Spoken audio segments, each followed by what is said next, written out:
Furniture একটা utility থেকে এটা আস্তে আস্তে একটা লাইফস্টাইল প্রোডাক্টে পরিণত হইতেছে, রাইট? ওকে।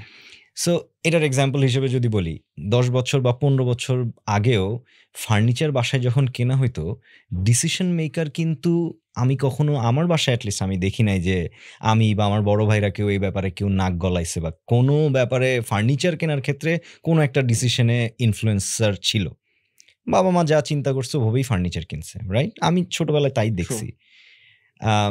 বাট এখন আমি এই বিজনেসে যখন ঢোকার পরে আমি যেটা দেখতেছি যে এইটার ডিসিশন মেকাররা অনেক বড় একটা শিফট হয়েছে। আমাদের ডিসপ্লে সেন্টারে যখন কাস্টমাররা আসে ফিজিক্যালি দেখতে, কমিউনিকেটটা করে লিডটা অ্যাকচুয়ালি আসে হচ্ছে ওই ফ্যামিলির ছেলে বা মেয়ে।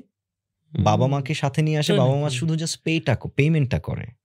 So this is an amazing মানে এক্সপেরিয়েন্স আমার জন্য, যে ডিসিশন মেকাররা বেসিক্যালি এখন ওই 25 to 35 ইয়ার্স ওল্ডের ছেলেমেয়েরা। বাবা-মা শুধু এসে বলতেছে, আচ্ছা এই কালারটা না নিয়ে এইটা নাও, এইটা না নিয়ে ওইটা নাও।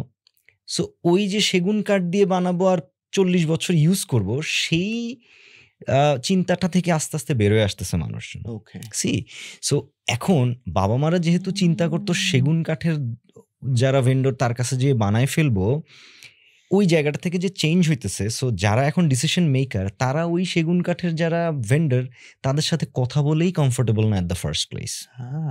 সো এই যে বলতেছি ডার্টি বিজনেস, এই ডার্টি বিজনেসের হওয়ার কারণে এবং বোরিং বিজনেস, রাইট? বাংলাদেশের furniture industry is a boring and dirty business. এইটা একটা বড় কারণ যে এডুকেটেড মানুষজন এই বিজনেসে ঢুকতেছে কম।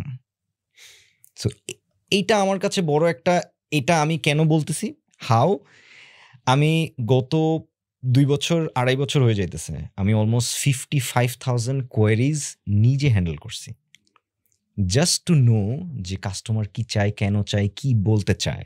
55,000 অ্যারাউন্ড দ্যাট, মেবি একটু বেশিও হতে পারে, কারণ এভরিডে যদি আমার 80-90টা করে কোয়ারিজ আসে তাহলে এটা আর একটু বেশিও হতে পারে। আমি শুধু মার্কেট প্লেস বলতেছি কিন্তু, বাই দ্য ওয়ে আমার পেজ মানে ফেসবুক, ইনস্টাগ্রাম, ওয়েবসাইট, হোয়াটসঅ্যাপ এগুলো বাদে, কারণ ওগুলোর জন্য আমার কাস্টমার সার্ভিসের লোকজন আছে। আমি মোস্টলি চেষ্টা করি ওগুলোর জন্য একটু গো থ্রু করতে, বাট ফেসবুক মার্কেট প্লেস থেকে আমার এভরিডে 80 to 90 লিডস আসে।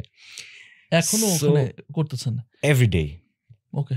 সো এই কথাটা আমি কেন বলছি, কাস্টমারদের সাথে ইচ্ছা করে মানে আমার লোকজন আছে, মানে আমার টিমের লোকজন আছে যারা কোয়ারিজ হ্যান্ডেল করে, বাট আমি ইচ্ছা করে এটা করি জাস্ট টু আন্ডারস্ট্যান্ড কাস্টমার কি চায়। সো আমার কাছে মনে হয় যে কোনো ব্যবসা বিল্ড করার জন্য কাস্টমারদের সাথে কথা বলা হচ্ছে the best way to learn.